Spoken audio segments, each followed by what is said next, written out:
Okay, what we're looking at here is the Launch C Reader Pro.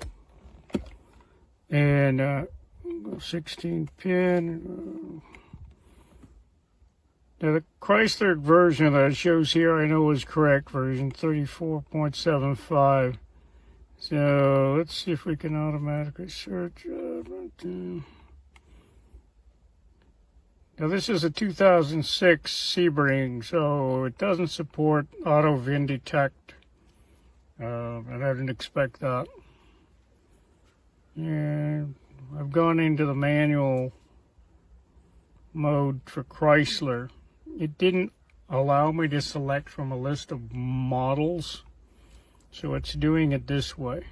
So what it kind of is, there's the VIN, Sebring, that's 2.7 V6, and all that is correct. So it's able to determine the properties of the vehicle anyway. So we've got health report, system scan, and system selection, which means I can go into a sub list.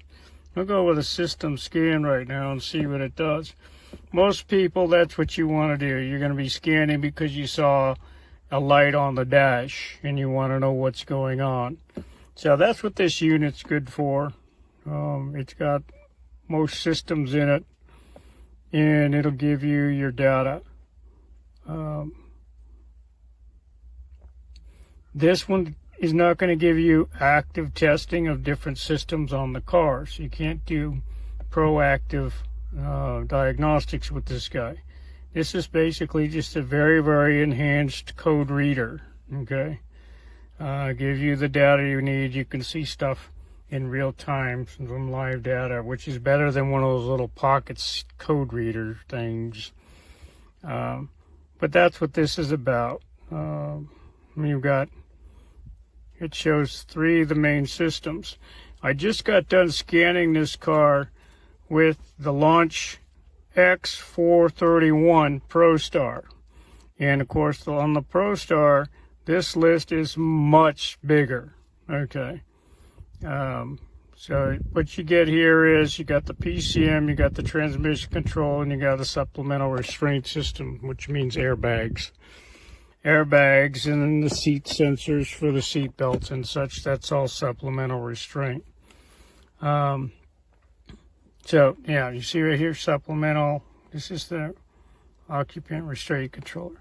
So inflatable versus seat belt. So that's what we've got. And so we can check these now. This list breaks into a sub list. So we hit that, and Launch does it that way.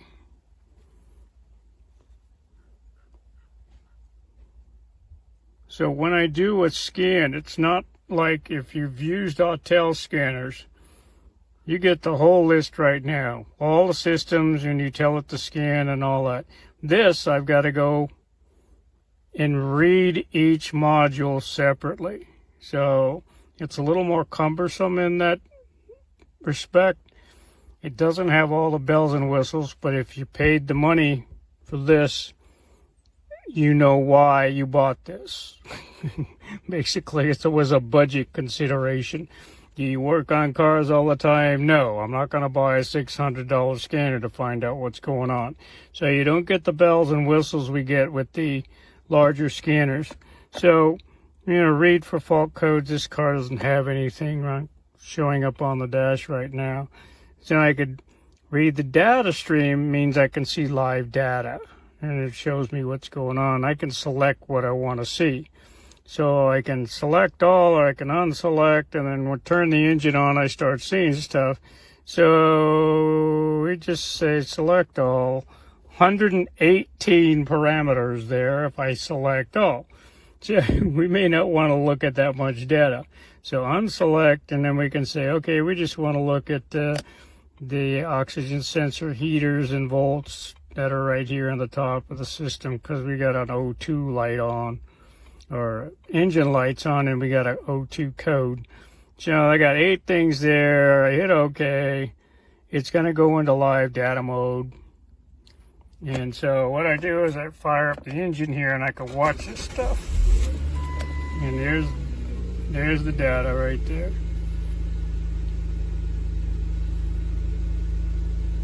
So you get to see things in real time. So if you got something that's not working, like the heater or something like that, just probably going to have a 0 or have a red value on it saying that you got a problem right here. Then boom, you know which one it is, where it is, and you're going to have to replace that guy. Now if I go into this, you can see this shows up now as a graph, which is really cool on these guys. And this is time here along the bottom. So you're going to watch what this thing's doing in real time, going and creating a graph as it goes. So we'll get there. Here it goes. So any of these, you can watch this data like that and see what's going on. It gives you the ability to see if something fell out or something. So it's really good in looking at some data, but that's about the extent of it. You're not going to do active testing or anything with this guy. But for someone like me that's looking for a quick diagnostic and go drive this thing around, this one's not going to hang on the steering wheel like the big guys do. So it's going to sit out of the way. But I can drive a little bit and have my graph on, not have to stare at the screen, the numbers, and then pull over to the side of the road and look and see what that graph did while I was driving. That's a very cool thing. So for the bang for your buck for this guy, very good unit. Double thumbs up, just because you get a lot of information for a low dollar.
kind of